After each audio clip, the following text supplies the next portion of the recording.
করা দরকার। আপনি যদি একবারই ভাবে শুরু করেন যে কোনো ইন্টারেস্টিং কিছু থেকে বই শুরু করার, তাহলে আস্তে আস্তে এটা একটা অভ্যাসে পরিণত হয়ে যাবে, তখন বই পড়ার অভ্যাস খুব সহজেই হয়ে যাবে।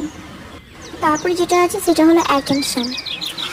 আজকালকার বিভিন্ন সোশ্যাল মিডিয়া যেরকম হোয়াটসঅ্যাপ, ফেসবুক, ইউটিউব এর যে কোনো নোটিফিকেশান যখন আমাদের মোবাইল ফোনে আসে, আমরা সঙ্গে সঙ্গেই সেটা দেখার জন্য অনেক উৎসাহ হয়ে পড়ি, অনেক এক্সাইটমেন্ট হয়ে পড়ি যে দেখি আজকে কে স্টোরি দিল, ইনস্টাগ্রামে কি স্টোরি দিল এবং কীরকম ধরনের নতুন ভিডিও এলো, যে সাবস্ক্রাইবারগুলো আছে তারা কি নতুন ভিডিও ছাড়লো, এগুলো দেখার জন্য আগে থেকে এক্সাইটমেন্ট হয়ে।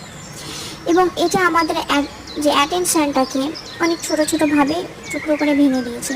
তার জন্যই আমরা সাধারণত এইসব কারণে আমরা বই পড়া থেকে অনেক বঞ্চিত হচ্ছি। ইউটিউবে যদি আমরা কোনো একটা ভিডিও দেখি এবং সেটা যদি আমাদের পছন্দের ভিডিও হয়, হতে পারে প্রত্যেকটা মানুষের সেম